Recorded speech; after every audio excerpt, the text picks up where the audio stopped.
1,18. Porque está escrito, ou melhor, porque a palavra da cruz é loucura para os que perecem, mas para nós que somos salvos é o poder de Deus. Porque está escrito: destruirei a sabedoria dos sábios e aniquilarei a inteligência dos inteligentes. Onde está, ó sábio? Onde está, ó escriba? Onde está o inquiridor deste século? Porventura, não tornou Deus loucura a sabedoria deste mundo?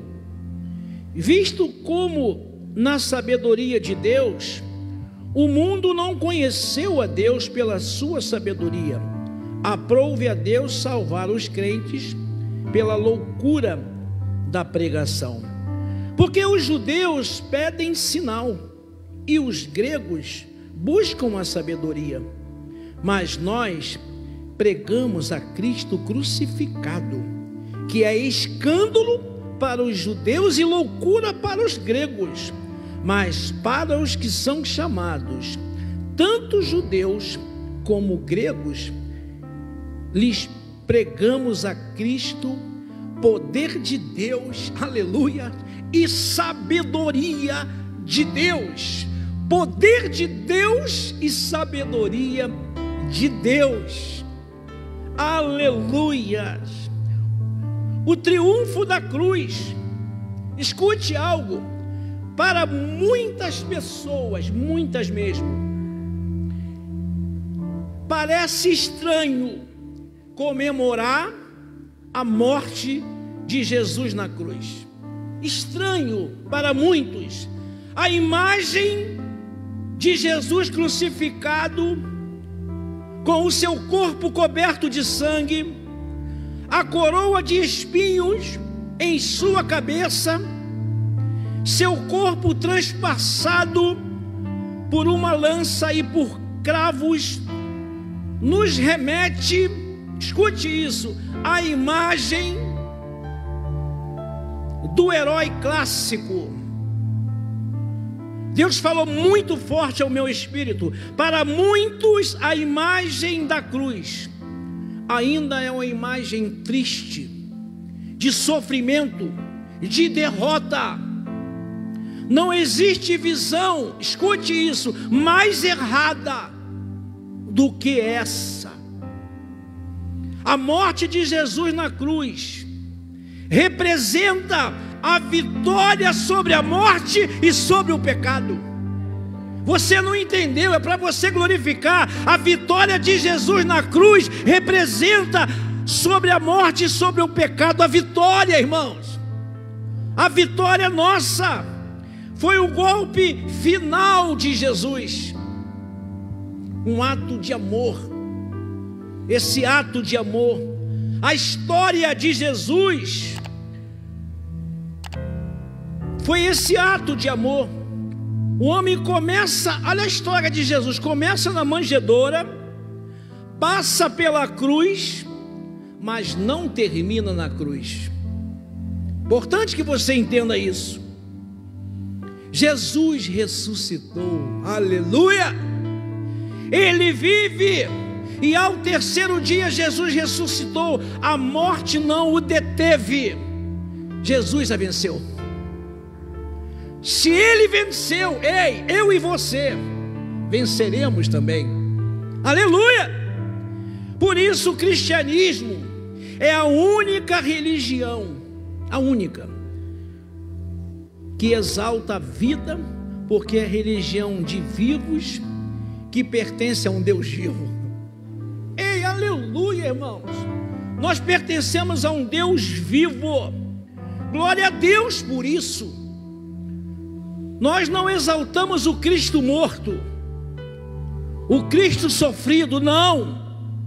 O Cristo da via cruz, não. Nós exaltamos o Cristo ressurreto, aleluia. É esse Cristo que eu e você exaltamos, o Cristo ressurreto. Você sabia? O pecado entrou no mundo pela ação de um único homem, Você sabe, Adão, o pecado foi vencido pelo sacrifício de um único homem, Jesus. Este é o significado da morte de Cristo. Este é o preço que foi pago pelos nossos pecados. O preço foi pago. Somos salvos pela graça. Pela graça sois salvos por meio da fé. Isso não vem de vós, é dom de Deus. Nós somos salvos pela graça. O que é a graça? É o favor imerecido, irmãos. Nós não merecemos nada. É esse favor, é o preço. E qual foi o preço? Foi a morte na cruz. Esse foi o preço. Por isso hoje eu quero compartilhar essa palavra, um dia de ceia, sobre o triunfo da cruz. Glória a Deus. E por que como igreja proclamamos o triunfo de Cristo? Queria falar alguns pontos para você nesta noite. Primeiro, se você puder colocar aí, digitar, porque na cruz o plano da salvação se completou. Aleluia. É o triunfo. Na cruz o plano de salvação se completou. E sem dúvida, o primeiro fato, e tudo começou quando o homem caiu. O Senhor liberou a primeira promessa de salvação sobre a humanidade. O homem caiu e o Senhor preparou a primeira promessa, salvação. Gênesis capítulo 3, versículo 15, Eric. Porém, inimizade entre ti e a mulher. Olha o texto. Entre a tua descendência e o seu descendente. Este te ferirá a cabeça, e tu lhe ferirás o calcanhar.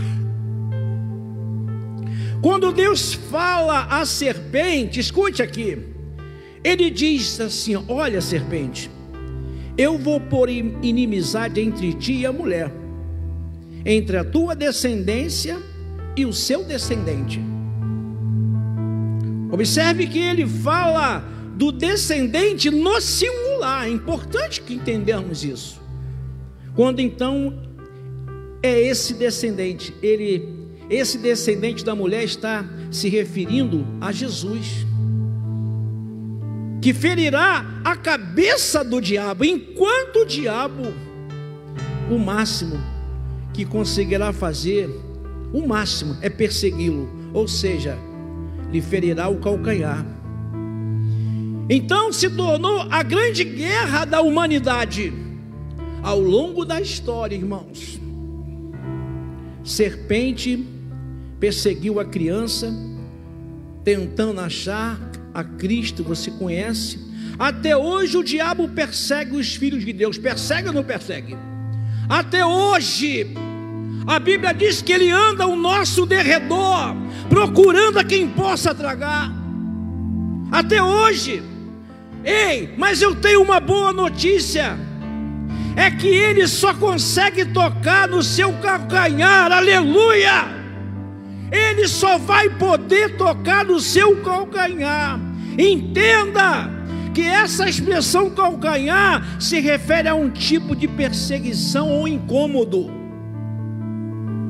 Talvez você já ouviu a expressão: fulano está pegando no meu pé, ele é como calo no meu pé. Sabe essa expressão? Essa expressão falam de algum tipo de perseguição. Lá no Gênesis, o Senhor falou que Satanás iria ferir o calcanhar, mas Jesus esmagaria o quê? A cabeça da serpente. Aleluia por essa palavra. Ferir a cabeça foi o que Jesus fez na cruz do Calvário, para que se completasse o que? O plano de salvação. Eu vou dizer uma coisa nesta noite: nunca mais você pode ser derrotado por um inimigo que tem a cabeça esmagada. Ei, você nunca mais será derrotado por um inimigo que tem a cabeça esmagada. A vitória é nossa em nome de Jesus. Por que, pastor? O inimigo foi derrotado por Jesus na cruz.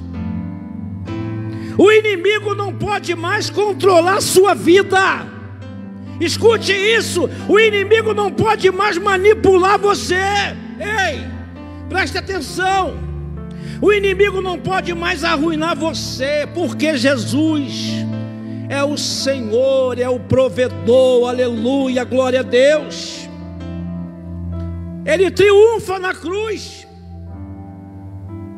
e Ele lhe deu toda herança na cruz do Calvário. Glória a Deus por essa palavra.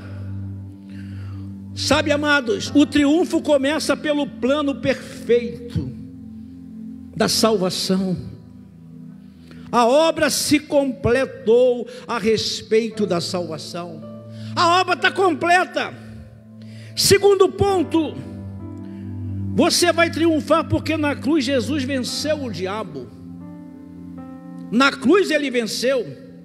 É muito bom você saber que serve a um Senhor que já venceu. Ei, o nosso Deus já venceu, glória a Deus, aleluia. Ele não está tentando vencer, Ele já venceu.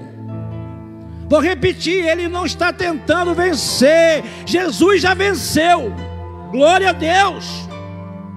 Ele não está disputando se vai não para a final. Ele já tem a vitória em suas mãos. Ele já tem a vitória. A voz das muitas águas venceu. E hoje, por causa desta vitória de Jesus na cruz, quando nós oramos, demônios, espíritos enganadores e opressores fogem, porque algo vitorioso aconteceu na cruz. Há poder na oração. A Bíblia diz assim: clama a mim e responder-te-ei e anunciar-te-ei coisas grandes que não sabem. A vitória já foi conquistada. Apocalipse 12, versículo 10 a 12. Olha o que diz o texto: então ouvi grande voz do céu, proclamando: agora veio a salvação, o poder, o reino do nosso Deus e a autoridade do seu Cristo. Pois foi expulso o acusador de nossos irmãos, o mesmo que os acusava de dia e de noite diante do nosso Deus. Eles, pois, o venceram por causa do sangue do Cordeiro, por causa da palavra do testemunho que deram, e mesmo em face da morte não amaram a própria vida. Por isso festejai ó céus, e vós os que neles habitais. Ai da terra e do mar, pois o diabo desceu até vós, cheio de grande cólera, sabendo que pouco tempo lhe resta. Escute isso, igreja. Importante, aleluia, porque a cruz nos trouxe vitória. Diga glória a Deus, diga aleluia. E da mesma forma que Jesus venceu, nós, filhos de Deus, venceremos também. Aleluia. Por que vamos vencer? Por causa do sangue. Eu sei que parece coisa de novo crente falar do poder do sangue de Jesus, mas isso é algo muito poderoso, muito poderoso. Foi o sangue, escute isso, nos umbrais da porta dos hebreus, que impediu que o anjo da morte ceifasse a vida dos primogênitos da ocasião da 10ª praga lançada sobre o Egito. Esse sangue, pelo testemunho que derramaram. A vitória na cruz nos habilitou a abrir a boca e falar, irmãos. Crente calado, ei, é crente oprimido. Crente tem que abrir a boca e falar. tem que glorificar o nome do Senhor. Os nossos lábios foram feitos para glorificar o nome do Deus Todo-Poderoso. A Ele toda a honra, toda a glória e todo o poder. Ele quer lhe dar autoridade para que você possa chegar e falar: eu não tenho prata nem ouro, mas o que eu tenho eu te dou, em nome de Jesus Cristo. Levanta e anda. Essa autoridade, a gente precisa abrir mais a boca para testemunhar. Abre a sua boca, testemunha. Fala das grandezas de Deus. Falar que o Senhor fez em nossa vida. Proclamar a palavra do Senhor. Um dia eu estava lá fora, mas o Senhor me encontrou, e a minha vida foi transformada pelo poder de Deus. E eu não me canso de falar desse Deus maravilhoso. Acredite, igreja, no poder da palavra, do testemunho. Porque quando você dá testemunho daquilo que Jesus fez por você, daquilo que o sangue fez em sua vida, sobrenaturalmente é liberado um poder espiritual. O sangue de Jesus, ele nos purifica de todo o pecado. 1 João capítulo 1 versículo 9: se confessar os teus pecados, Ele é fiel e justo para te purificar de toda injustiça. O sangue nos limpa, irmãos. O sangue nos limpa. O nosso testemunho, ele tem um poder sobrenatural, porque a Bíblia diz que nós vencemos por causa do testemunho. Então não deixe de falar da obra de Cristo na sua vida. Fale. Não deixe de falar quem eras no passado. Quem eras no passado. Um dia eu estava lá na Mocidade Independente de Padre Miguel, mas hoje eu posso falar que eu estou na dependência de Jesus. Aleluia. Eu não dependo mais.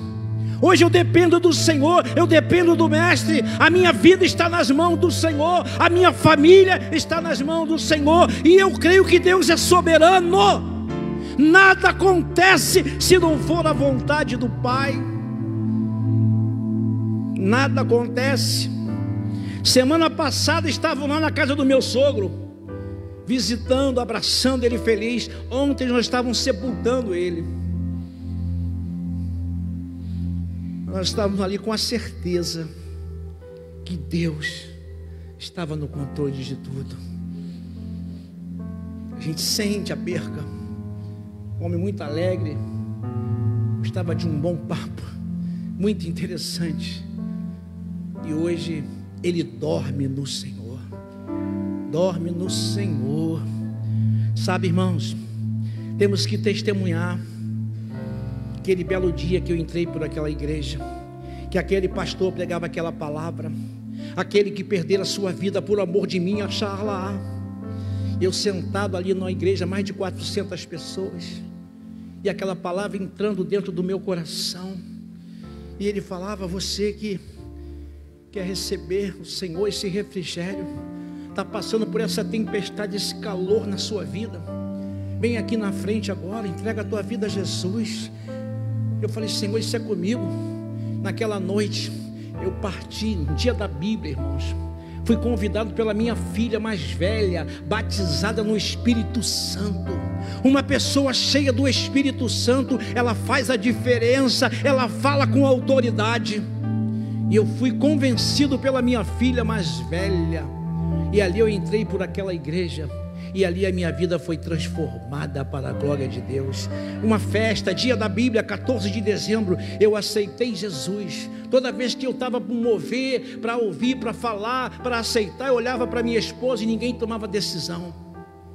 Mas naquela noite, eu olhei para Cristo, e eu fui lá na frente, a igreja glorificando. Eu não entendi nada, porque estava todo mundo orando pela minha vida. Minha mãe, saudosa Shirley, estava lá orando, clamando, aquele grupo de oração. Minha mãe dirigiu um grupo de oração na igreja dela, e ela pedia, levava minhas fotos, meu retrato, e todo mundo orando.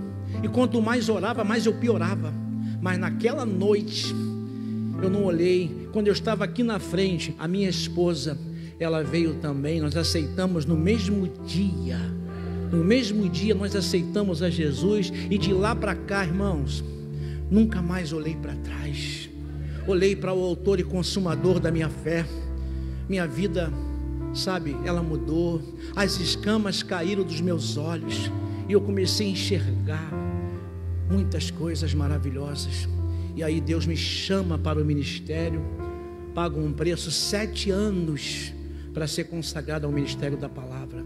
Sou pastor batista. Passa por uma avaliação teológica, exame de sindicância na sua casa. Os vizinhos, mulher, filho, sogra, tudo isso eles avaliam, para depois você passar por uma sabatina de 2, 3 horas sendo avaliado na palavra de Deus. Graças a Deus, irmãos, quando Deus chama, Deus capacita. E foi o que aconteceu na minha vida. Viemos para cá, Mangaratiba, eu, minha esposa e minhas 2 filhas. Começamos a obra do zero. E hoje, aleluia, hoje a gente vê a glória de Deus sendo manifestada nesse ministério. Angra dos Reis está lá, Itaguaí, Lídice, Saracuruna, Ilha do Governador, Lídice, irmãos, Acuruçá, Muriqui, Paraty, Conceição de Jacaraí, tudo isso Deus agindo e vai agindo. Deus no controle, irmão. Deus é poderoso, e quando Ele chama, Ele age. Então, amados, é importante amar a sua vida até a morte. Jesus venceu porque Ele entregou a sua vida. Essa era a equação bíblica. Quando você perde a vida por Jesus, você ganha. Está entendendo o mistério? Quando você perde para Jesus é que você ganha. Enquanto você estiver ganhando, tu está perdendo para Jesus. Você ganha. Quando você ama tanto a sua vida que você fica se perguntando, se economizando, poupando para não se entregar ao serviço de Deus, você tem perda. Você tem perda. Ou os mesmos princípios que levaram o nosso Senhor à vitória na cruz são os mesmos princípios que concedeu a vitória aos vencedores de Apocalipse, e são os mesmos que nos dão vitória hoje. Escute, Jesus venceu o diabo na cruz, e a sua vitória é a minha vitória. A vitória de Jesus é a minha vitória, é a sua vitória, meu irmão. Tome posse dessa palavra, porque na cruz nós fomos redimidos, ei, aleluia, das garras do diabo. Na cruz, isso é maravilhoso ou não é? Porque nós éramos todos escravos do pecado, escravo do diabo, escravo deste mundo. As garras do diabo nos prendia aos vícios, à depressão, a um modo útil de viver, fútil de viver. Mas na cruz, aleluia, do Calvário, Ele perdeu a força. Perdeu a força. A obra de Cristo removeu de sobre nós as garras do diabo. Isso é motivo para eu e você glorificar. Dê uma rajada de glória, aplauda o Rei Jesus, irmão. É motivo para glorificarmos. Salmo 107, versículo 2. Diga-nos os remidos do Senhor, os que Ele resgatou da mão do inimigo. Imagine, os irmãos amados, que nós antes de termos Jesus, Paulo diz aos Efésios 2:3, fazíamos a vontade de Satanás, andávamos como os demais, como se fosses filho da ira. Paulo está falando, entre os quais também todos nós andávamos outrora, segundo as inclinações da nossa carne, fazendo a vontade da carne e dos pensamentos. Éramos, por natureza, filhos da ira, e também, como também os demais. Sabe, amados, tem gente em nosso meio que já se envolveu com tantas coisas ruins, irmãos, tantas coisas ruins. Há irmão que, se pudesse vir contar a história deles, a igreja cairia. Paulo disse aos coríntios algumas coisas que os irmãos faziam como os ímpios, até mencionar, era vergonhoso, irmãos. Então, nesse tempo da ignorância em que estávamos na garra de Satanás, nos envolvemos em muitas coisas que não é bom nem lembrar. Atos capítulo 17, lembrei agora, versículo 30, ele diz assim para mim e para você: olha o alívio, Deus não leva em conta o tempo da ignorância, anuncia agora que todos se arrependam, aleluias. Esquece, Deus não leva em consideração. Nós temos irmãos que fumaram maconha, cheiraram cocaína, deram um tiro, adulteraram, roubaram, traíram, deram um calote, enganaram, mentiram. Temos entre nós uma coletânea de testemunhos poderosíssimo de libertação, irmãos. Então, os remidos do Senhor foram resgatados, aleluia, e nós temos a obrigação de dizer, de contar, porque o teste nos conclama a isso. Diga-nos os remidos. Nós temos que testemunhar, irmãos. Você não pode se calar diante do fato do Senhor. O libertador já libertou das garras do diabo. Conta quão religioso você era, que no passado até ídolos feitos por mãos humanas você adorava, porque você não conhecia o Salmo 115. Conte o quão supersticioso você era. Tinha medo de sair na sexta-feira 13.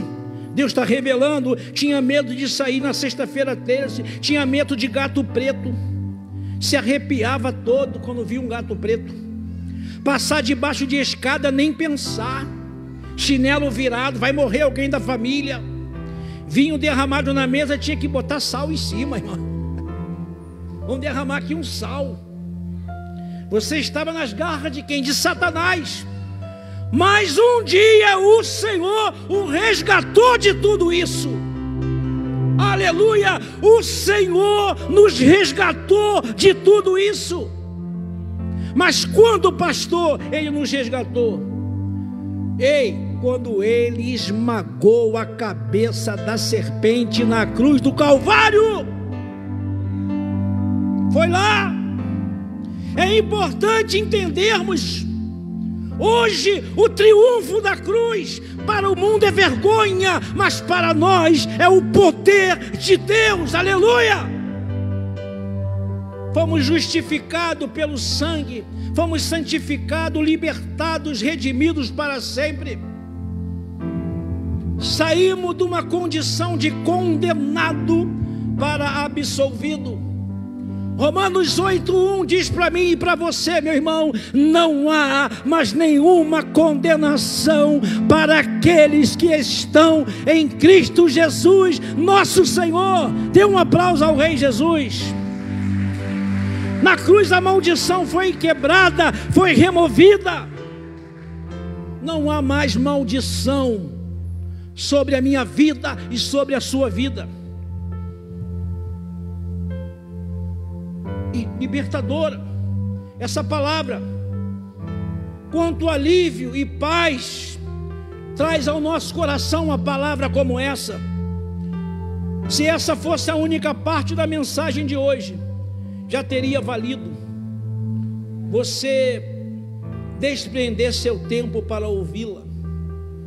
Romanos 10, capítulo 4. Porque o fim da lei é Cristo, para a justiça de todo aquele que crê. Olha que palavra maravilhosa. O fim da lei é Cristo, para a justiça de todo aquele que crê. Nós vivemos num pacto melhor e superior. Por quê? A lei terminou, irmãos. O fim da lei é Cristo. Cristo veio cumprir a lei. Ele se tornou cordeiro. João Batista, quando viu Jesus, disse: eis o Cordeiro de Deus que tira o pecado do mundo. Ele não disse que tiraria apenas parte dos pecados do mundo, 50%. Os outros 50% os homens teriam que se virar. Não, ele não disse isso. Jesus disse: a obra de Jesus foi completa. Vou repetir, igreja: a obra de Jesus foi completa. Nós estamos pregando uma mensagem revolucionária. O fim da lei é Cristo. O fim da lei é Cristo. E quando a lei sai da vida de uma pessoa, a Bíblia se torna diferente. Até o sorriso é diferente. A busca pelos lugares na igreja é diferente. É muito diferente. Romanos 8:1: agora, pois, já nenhuma condenação há para os que estão em Cristo Jesus. Agora, já que temos Jesus, já não há por que seguir a lei. A lei é para o infrator. Eu, quando as meninas eram pequenas, Jaqueline e Jéssica, falei: filha, não põe a mão na tomada, você vai tomar um choque.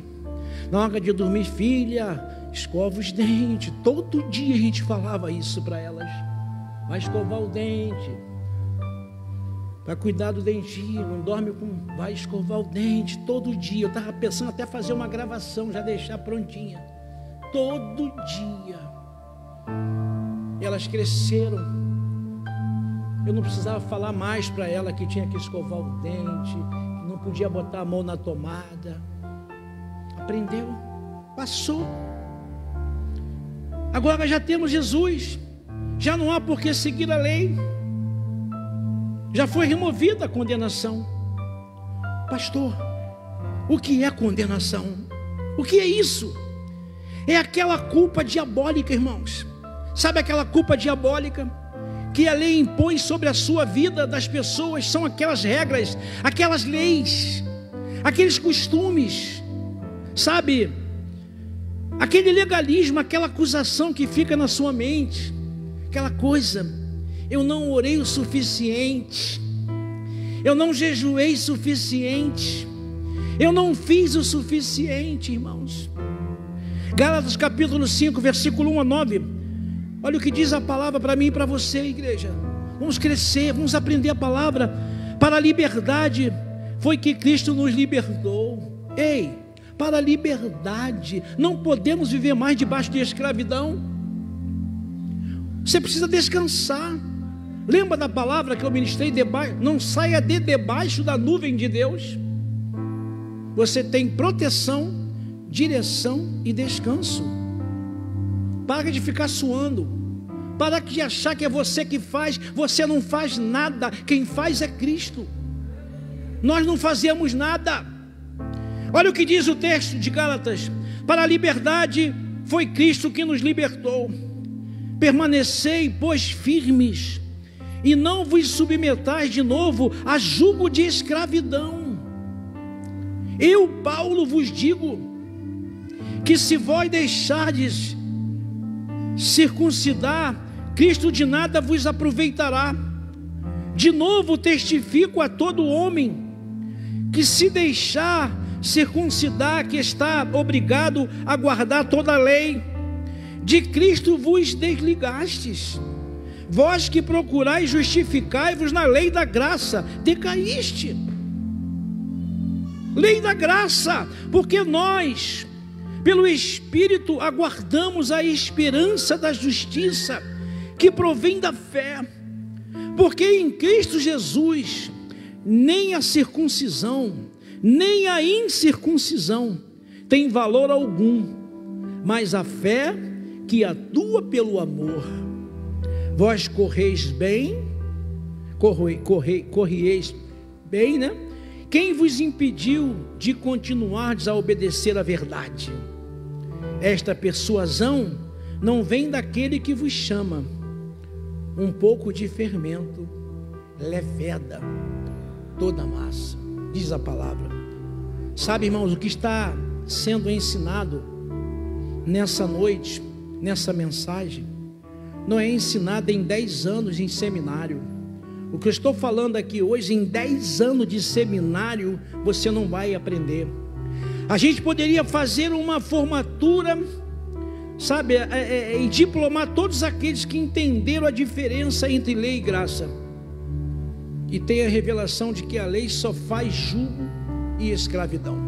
Até hoje, irmãos, existem muitos irmãos que estão sob jugo e escravidão. Imagine que uma pessoa fazer uma novena e ficar olhando para uma imagem, dizer: Jesus Cristo, tem de piedade de nós. Jesus Cristo, tem de piedade de nós. Ele deve dizer: mas eu já tive piedade de ti. Oh, já morri na cruz por ti. Aleluia, glória a Deus. Isso que a lei faz, irmãos, jugo de escravidão. E o que eu fiz por você na cruz, Jesus Cristo tem de piedade de nós. Fica estranho, não fica, irmãos? Fica estranho. Para a maioria das pessoas, Cristo para nada lhes aproveita. A obra da cruz, queridos, a vitória sobre Satanás, a vitória sobre a doença, não lhe aproveitam nada, porque estão voltando para a circuncisão, para a lei. Paulo, ele está explicando aqui duas coisas muito importantes, irmãos, que eu aprendo aqui, que a igreja tem que saber. Eu já estou terminando, para nós ceiarmos. Quem são as pessoas que se desligam de Cristo? Preste atenção. Não é que o crente perca a salvação, irmãos. Já expliquei isto muito aqui. Não perde. Desligar-se de Cristo é não seguir a doutrina, a sã doutrina. E o que Paulo diz da graça, decaíste. Quem são as pessoas que decaem da graça, pastor? Quem não vive os benefícios da graça. Viva isso, irmãos. Viva esse benefício. Paulo continua dizendo: porque nós, pelo Espírito, aguardamos a esperança da justiça que provém da fé. Porque em Cristo Jesus nem a circuncisão nem a circuncisão tem valor algum, mas a fé que atua pelo amor, isso é que tem valor, irmãos. Vós correis bem quem vos impediu de continuar a obedecer a verdade. Qual a verdade? A graça de Deus. Porque os Gálatas trocaram a graça pela lei. E essa persuasão não vem daquele que vos chama. Ou seja, não é Jesus que vos chama para a lei. A persuasão vem dos homens. Um pouco de fermento leveda toda a massa. Portanto, irmãos, nós não podemos deixar um pouco de fermento levede toda a massa, mas devemos lembrar o quê? Que na cruz faz esquecer o passado, e por isso nós nos regozijamos.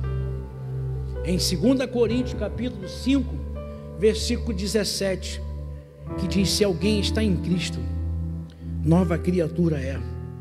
As coisas velhas se passaram, eis que tudo se fez novo. Aleluia.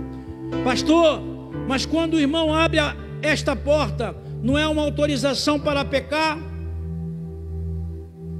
Deixa-me dizer uma coisa. Eu estou na obra de Deus há bastante tempo. Nunca ninguém veio à frente e disse: pastor, venho pedir autorização, porque eu vou pecar amanhã e queria sua bênção para o meu pecado. Alguém já fez isso? Irmãos, quem tem DNA de pecado, peca e não pergunta a ninguém para pecar. Agora, quem tem a semente divina, foge do pecado. Vou repetir: quem tem a semente divina, foge do pecado. O pecado assedia, mas quem é de Deus, foge do pecado. Quem tem DNA de pecado, peca mesmo. Você não conhece a história da rã e do escorpião. Lembra dessa história? Já contei muitas vezes aqui. Havia uma rãzinha que ia atravessar um rio e chegou um escorpião. Bom dia, DNA. Ela: o senhor escorpião, como o senhor está? Tudo bem? Tudo bem com o senhor, escorpião. Diz o escorpião: eu preciso atravessar do outro para fazer uma pequena viagem. Você pode me levar nas costas porque não sei nadar? E a rã perguntou: senhor escorpião, o senhor não vai me picar? Fiquei descansada. Farei isto, me leve nas costas e a viagem vai ser boa. A rãzinha mergulhou e foi.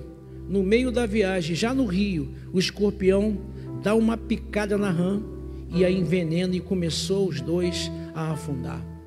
A rã disse: mas senhor escorpião, o senhor falou que não iria me picar. Desculpe, disse o escorpião, mas picar está no meu DNA. Era inevitável, essa é a minha natureza. Eu sou escorpião. Eu tinha que morder e deixar todo mundo enlucado com veneno, com o meu veneno. Irmãos, há pessoas que são assim. Elas podem parecer no início que são boas pessoas, mas o DNA, mais cedo ou mais tarde, de escorpião aparece. Mas quem é de Deus, é de Deus para sempre. Oh, aleluia! Quem é de Deus para sempre. E eu duvido que uma pessoa de Deus tenha muito prazer no pecado, tipo, adorei pastor, foi maravilhoso o pecado. Duvido, irmãos. Você pode até pecar, você pode até cair, mas você levanta. O cair é do homem, o levantar é de Deus. Você pode até ir naquele lugar, mas você vai dizer: o que eu estou fazendo aqui? Eu não sou daqui, esse lugar não me pertence mais. O Espírito de Deus não deixa a pessoa se sentir bem em pecar, irmãos. Maravilhoso, pastor. Peguei minha mulher, dei-lhe 2 tapas, dei um supapo na minha sogra, um nocaute no meu sogro, uma coisa gostosa, me senti bem. Depois vim para a igreja cear, louvei e ficou tudo bem, pastor. Eu não acredito nisto. Sabe por quê, amados? Porque em Romanos capítulo 5, verso 20, sobreveio a lei para que avultasse a ofensa, mas onde abundou o pecado, aleluia, superabundou a graça. Aonde tiver mais pecado, mais graça. O que aconteceu depois que recebemos Jesus, irmãos? Superabundou a graça de Deus. Se nós estávamos na super graça, a nossa fé é uma super fé, aleluia. Então esta igreja tem crentes que valorizam a obra da graça de Deus, irmãos. Esses crentes têm um super Deus, uma super fé, um super poder. Portanto, queridos, superabundou a graça. Então, se você tivesse uma página negra na sua vida, se algo no seu passado te envergonha ou entristece, uma gota do sangue de Cristo remove todo o pecado e a graça superabunda na sua vida, meu irmão. Pode ter certeza que eu estou falando. Isaías capítulo 1, coloca para mim, 18. Vinde, pois, arrazoemos, diz o Senhor, ainda que os vossos pecados, olha o que diz, sejam como a escarlata, eles se tornarão brancos como a neve, ainda que sejam vermelhos como o carmesim, se tornarão como a lã. Isto foi na cruz do Calvário. Naquela cruz, fomos resgatados da maldição da lei. E hoje, pela mesma cruz, vivemos debaixo da graça salvadora. Glória a Deus, aleluia! Essa graça libertadora, abençoadora do nosso Senhor Jesus Cristo. Irmãos, eu concluo essa palavra. Queria chamar a nossa banda, nosso grupo. Dê júbilo, irmãos. Agradeça ao Senhor pelo triunfo da cruz. Hoje eu lhe dei pelo menos 4 motivos para agradecer ao Senhor antes de participar da ceia do Senhor. 4 motivos eu preguei para você. Na cruz, anote no seu coraçãozinho, o plano de salvação se completou. Na cruz, Jesus venceu o diabo. Na cruz, fomos remidos das garras do diabo. E por último, na cruz, fomos resgatados da maldição da lei. Isso ainda não é tudo. Pode ter certeza. Esse é o nosso triunfo. O triunfo da cruz. Então você tem motivo suficiente para participar desse banquete espiritual.